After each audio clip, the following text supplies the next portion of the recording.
All right, live now with another roll reveal. This one is a 1953D roll. I know I owe a number of people some 51Ds, and I was going to do, I think, a 53D in its place, or maybe it was a 53D I owed.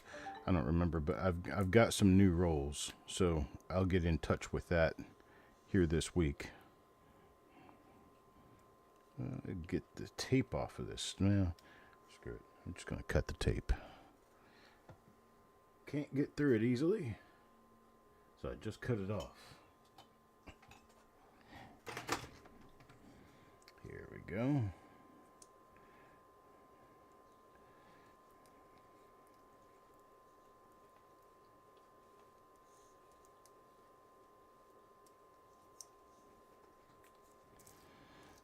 I don't do anything halfway. Surgical scalpel for me. Hey, Dan. Hey, Adam. How's it going? Adam, I want to talk to you sometime if we can get a chance. I'll talk to you about kind of coming on and sort of co-hosting a show with me. I've got the need for an additional coins and coffee, and I'd like for you to come on with me and talk with me about the coins that we're pre-screening. Hello, Kevin. There's Eric, Paula. Good morning. Good morning. Good morning. 1953 D roll here. Let's see what happens. I've got Russell coming up first.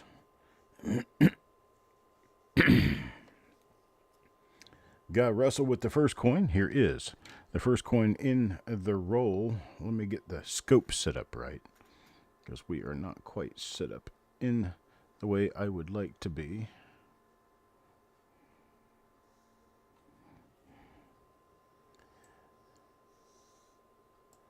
That's much better, I think. Okay, let's take a look. This is an ender, so it's going to have some toning on it. Let's see what we have. Well, we got nothing on that one. And the reverse, of course, is going to be toned because it came out of an original roll. So we got nothing going on with this coin. So coin number one gives us a push. Let's see what we can do.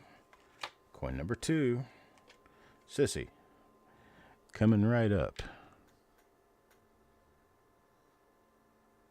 This one could be... I'm not going to go calling that right now.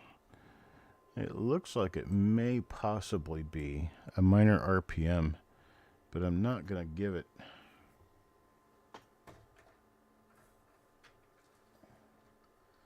So get things straight and situated here a little better. I got to get my lighting more on the subject.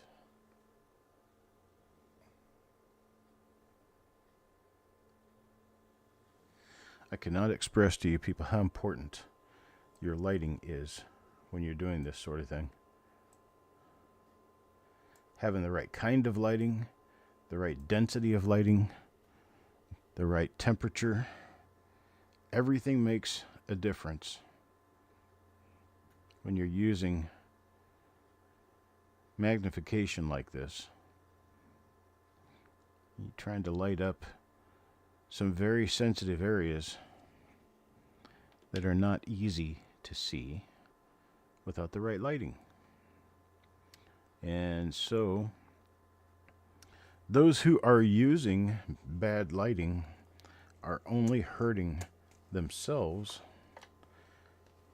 and not being able to tell exactly what they've got because their lighting doesn't seem to be good enough to help them pick things out. Your optics are your second thing. Lighting is actually the most important, then your optics are second. Being able to focus on and see exactly what you're looking at. That's an interesting little die chip right there on the 9. Then how being able to focus in well and see very well what you're looking at is important, nearly as important as your lighting. without the right lighting, you're not getting anywhere. So, yeah. I've had people argue with me before that, you know, this lighting seems to work just fine, and this little digital microscope seems to be just fine, and this and that, and blah, blah. And I'm thinking, no. If you really want to do this, and if you really want to do it seriously, you're going to need to go out and get yourself a real microscope. Take a look at that. There's a nice RPM for you right there. That goes to Coins and Ghouls. That's Adam's coin right there. Unfortunately, it's not a grader, but it is a pretty decent looking RPM.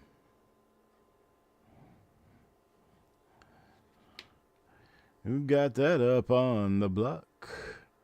Got nothing for double die reverse, but I kind of expected that with an RPM. There are no known double die reverses for 1953D. We're looking through the first 10 coins on the reverse to get us a good shot at discovering something new. Roger up next. But yeah, you absolutely have to have the lighting. Without the lighting, you're not getting anywhere. This one's actually a decent roll. Not too bad. The condition could be a little better, but I'm telling you, you're looking at these coins like with a microscopic view. So you're seeing basically individual molecules of copper here. So give it a little bit of a break. Sergeant First Class. Let's see what Sergeant First Class gets. And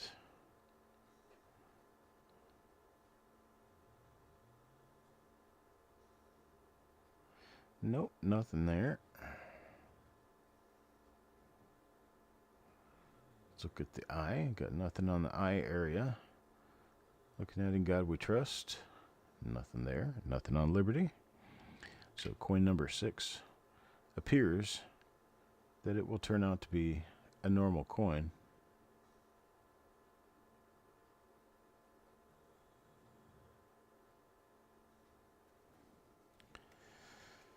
Don't despair when you see a roll pop up or a coin pop up that doesn't have any known double die obverses or double die reverses, or even ones that don't have any known RPMs and have a mint mark. If you know the rules about when certain things are possible, double dies are possible on pretty much all coins. Double dies are much more common on some years than others. Double die obverses are more well known in certain eras than in others. Double die reverse is the same. And your RPMs follow a specific rule. Repunch mint marks are possible on Lincoln cents prior to 1990. Any Lincoln cent made from 1989, going all the way back to the first year, 1909, has a possibility of having a repunch mint mark.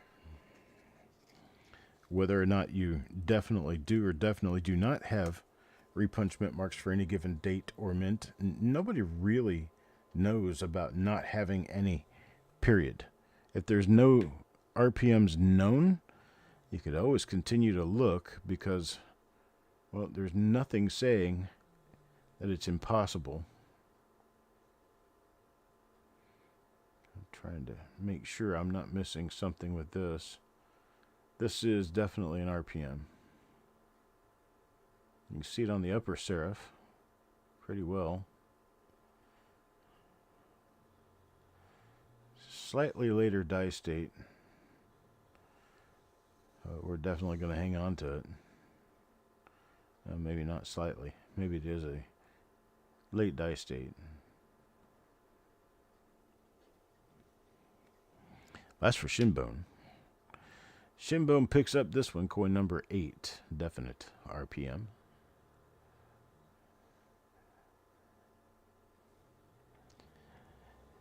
My heart and thoughts go out to any and all people who are suffering in Myanmar, Thailand,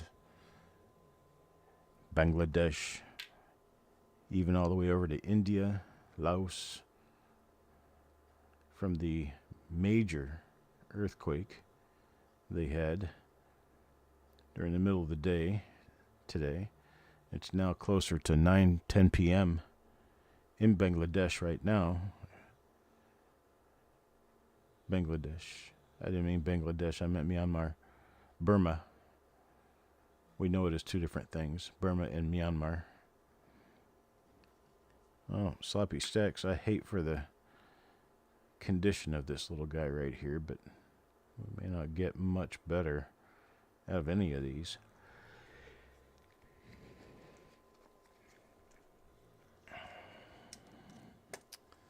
But the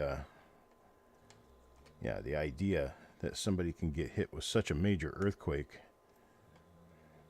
and live to talk about it is amazing to begin with. There are some words out there that they are going to upgrade the overall impact of the earthquake and call it over an 8-point earthquake.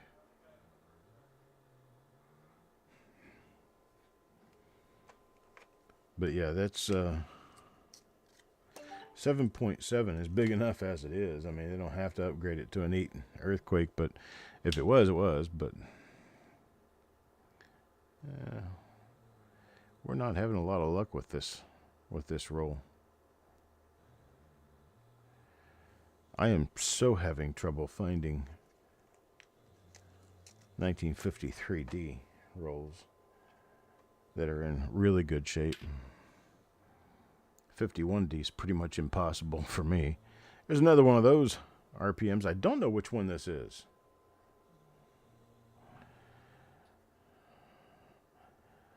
Yeah, Coins and Ghouls, I do get that completely. The New Madrid fault's going to be a real problem for a lot of people when it does show up. Well, that's Coins and Ghouls again. Wait a minute. Didn't you... Yeah, you got both of these, Adam. So both of these that have shown up so far in this roll are yours.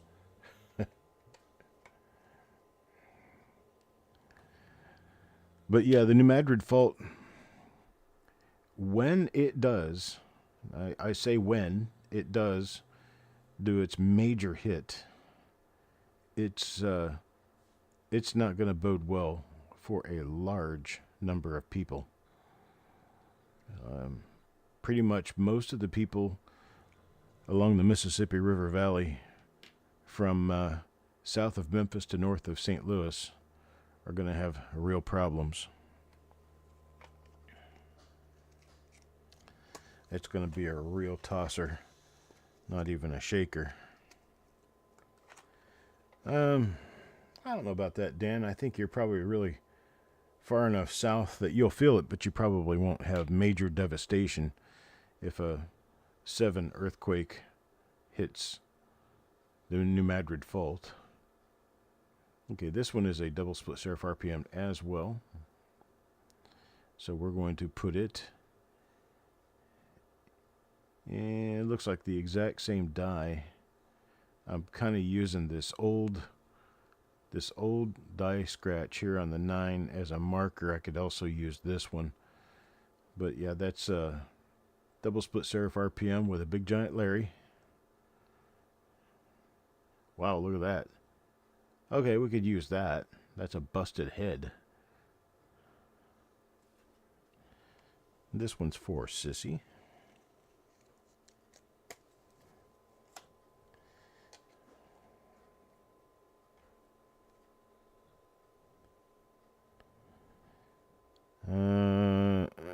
No, Dan, I don't think that's how it would happen.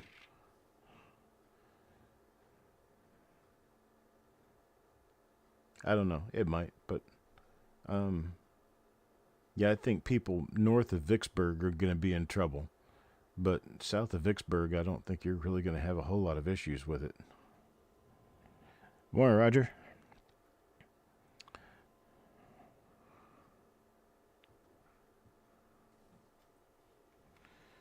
Move on. Nothing there. Let's see what coin number 16 shows us. This one's for Ant. Mr. Ant.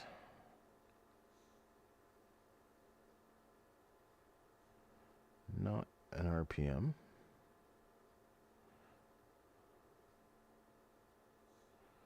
And not a double die.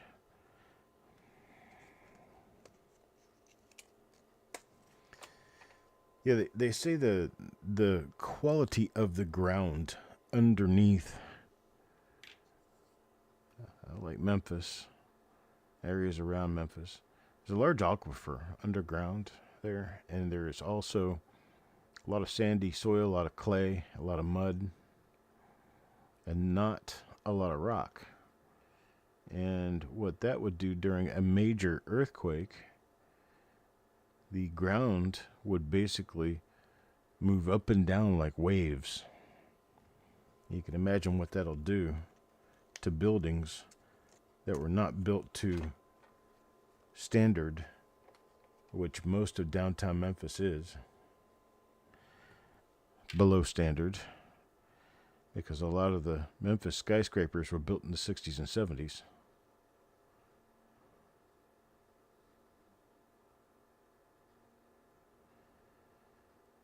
Memphis is going to be in big hurt. Liquefaction. That's correct. Thank you for that term, Roger. I remember that,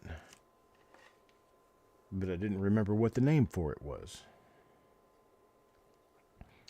Back to Adam.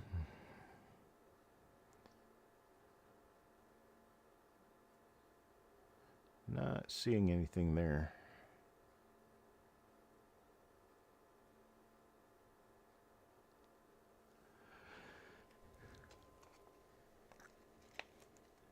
The USGS has done a number of studies, and they're relatively certain, that the largest hit area for the New Madrid quake, would probably center itself somewhere between, let's say, like Cape Girardeau, Missouri, and Tiptonville, Tennessee. Around the Reelfoot Lake area, Boot Heel of Missouri, northeastern Arkansas. And it would deeply affect everyone from roughly Crowley's Ridge in Arkansas up through Missouri, which is basically a north-south line from Poplar Bluff to Jonesboro, and continuing north and south from those two places. Next one's for Ant.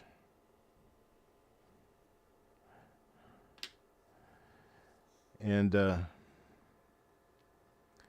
they say the east and west will be from basically where Crowley's Ridge comes down into the Mississippi Plains, across into Tennessee, Illinois, Kentucky, from a line basically, I would say,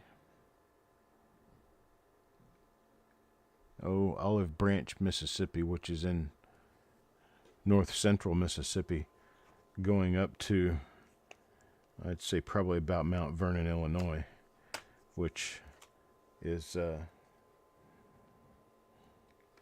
easily 50, 60 miles east of the Mississippi. That's where the major destruction zone would be. Now, feeling the earthquake and minor destruction on a large-scale quake, 7 to 8 scale earthquake, could be felt, I'm sure, all the way across to Ohio, and the other direction all the way to Kansas and Oklahoma. I'm not really hanging my hat on the validity of the stories that they felt the 1818 New Madrid quake in Boston. I just, I don't know. There's too many geologic features between those two places to really give us anything to hang our hat on as far as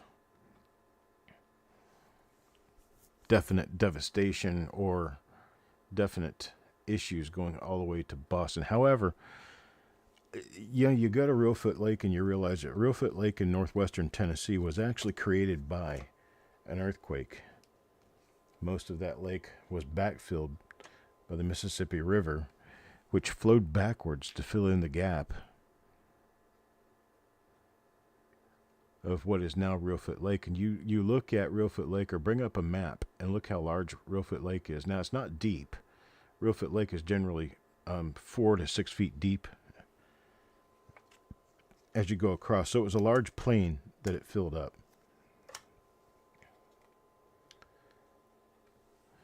But it's large. You have to use binoculars to see eagles sitting in the trees on the opposite side of the lake. It's that big.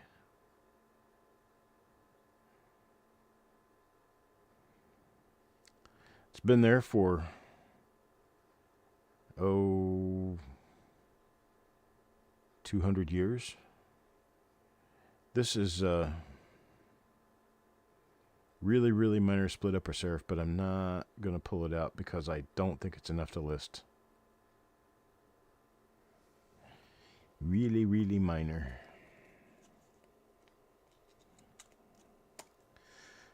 Well, the levee system is in part for that, but it's also in part for flooding, because a lot of the towns and cities down there were built below flood stage. And so you've got a large lake and a large river, two of the largest in the country, nearby, and you've got ground that's below sea level.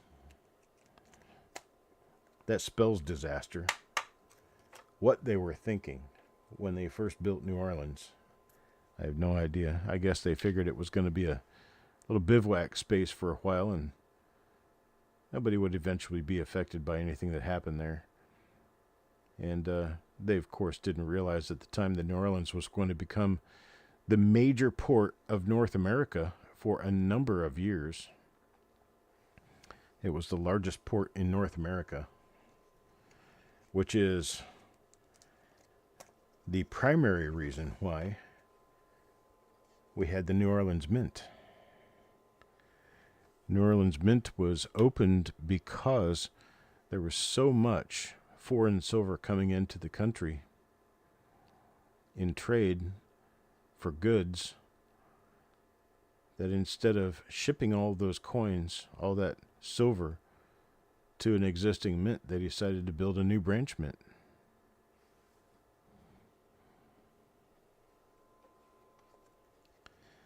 That's kind of what I'm thinking, Eric. I didn't want to say it because I'd rather be quiet than be wrong.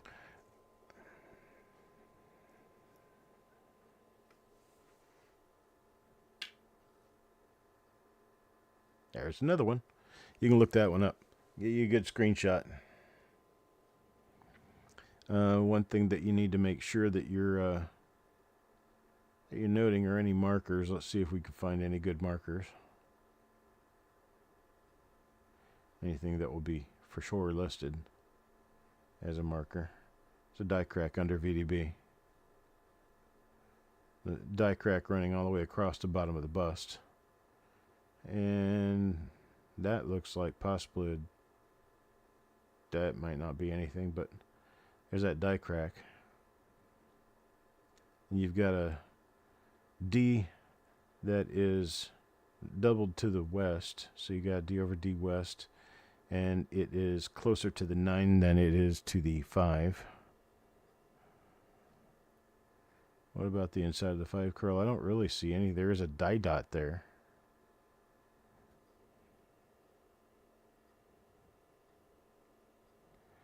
Scratch off the tip of the 9. You're seeing what I'm seeing, so I see scratches, but I don't know which one you'd be talking about. But there you go. This one's for Farm Dog. Finally, Adam is not the sole recipient. However, it is very strange that we're on coin number 30. We found 3 of these RPMs so far. We found 3 of them. All 3 of them are going to Missouri, which is what we've been talking about most of this roll, the New Madrid quake, the New Madrid fault, and who and what will be affected by a major earthquake there. In 1993, there was a prediction by a person who had properly predicted other earthquakes in the past that I believe it was January 3rd, 1993, there was supposed to be a large major earthquake on the New Madrid fault, and that did not happen. This is another one of our small split upper serif, or split double serif RPMs, I believe. I'll pull it out and put it on the stack. I'm sorry about the condition of these coins. They must have been stored improperly at some point.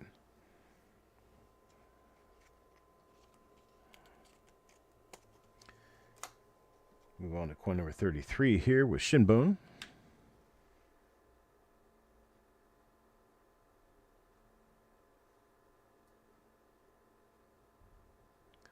Dude, really?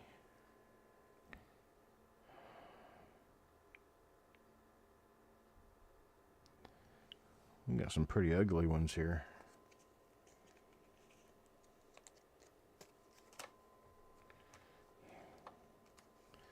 Number 34 for Carl. That one is a double split serif RPM, but I do not believe it's the same as the one we've been pulling out. I don't see the same markers.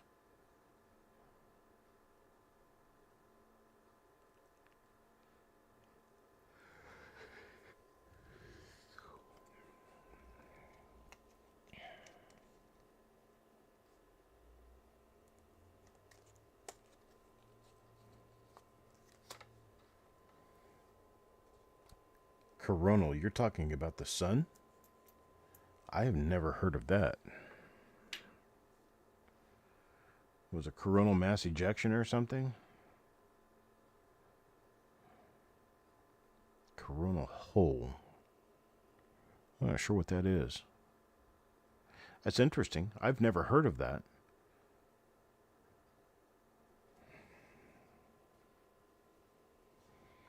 Tornado season already has been bad this year.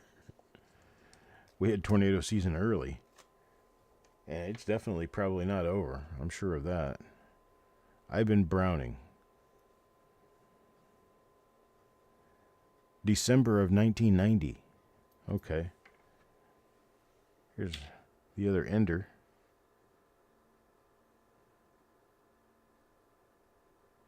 It's got some color. Got some pretty colors.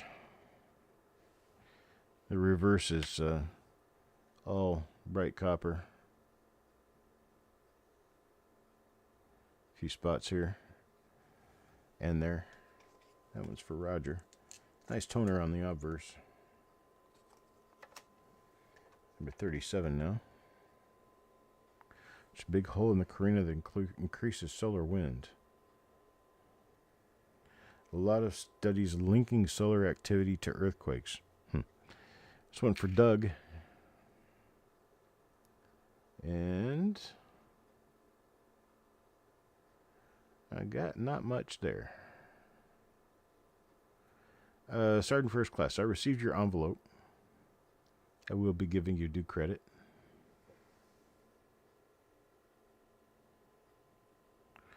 Had funnel clouds and 70-mile-an-hour wind last night. You do know that those two are not necessarily related.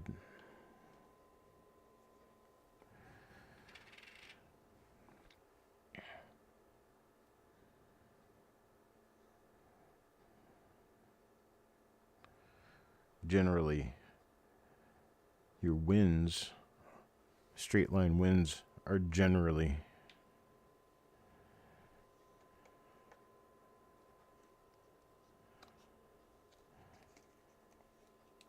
you know what? Great call. Great.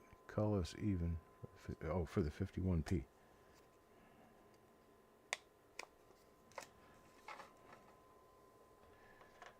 39 will be for Sissy. Yeah, hurricane season will be kind of interesting this year, I'm sure. This is just ugly.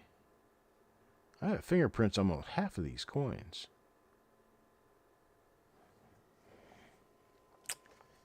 This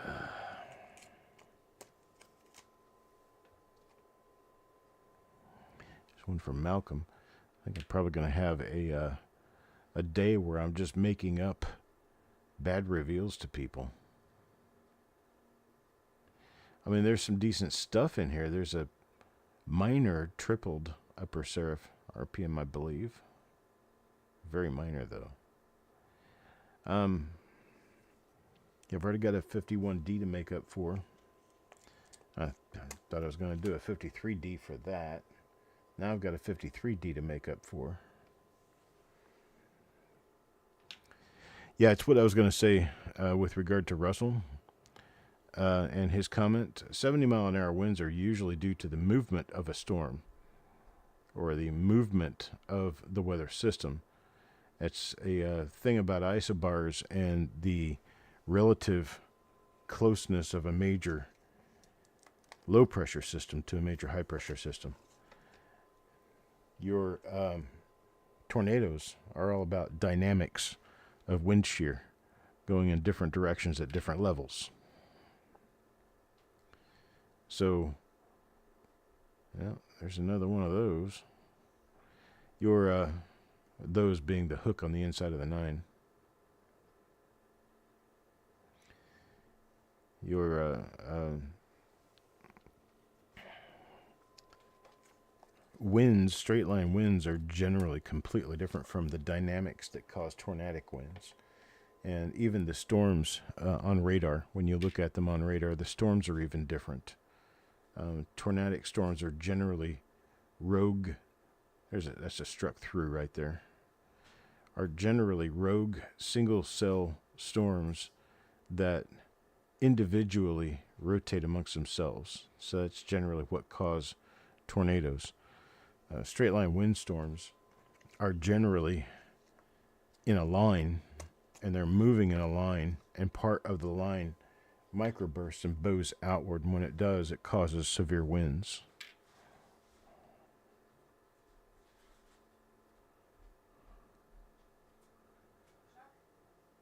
Broadcasting.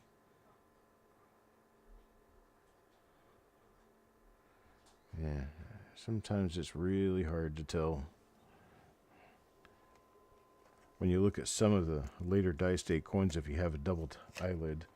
A long time ago, I kind of decided that it really wasn't worth the trouble or effort to try to discern a very late die-state, say a doubled eye in very late die-state, because, well, who would really want it? And it's kind of a market thing. You also have to concern yourself with the market when you talk about a catalog for something. You're cataloging things, but you're not only cataloging them because they exist, but also because there's a better likelihood that other people might be able to actually find and collect them, because otherwise, what's the point? You know, if I find one roll that contains something very minor, and I don't think other people would be able to look at one and tell what it is, why would I want to list it and just sell one roll worth of them?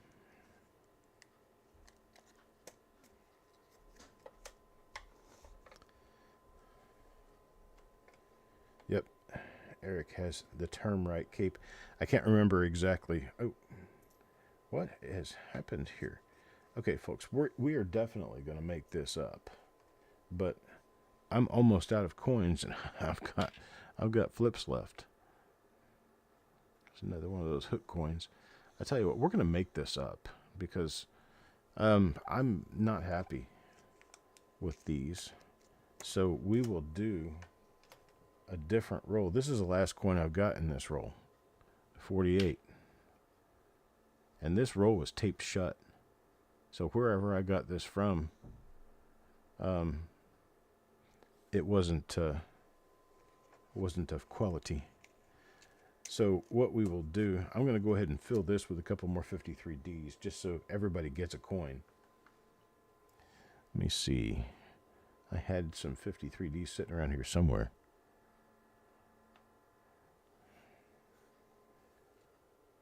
Or so I thought.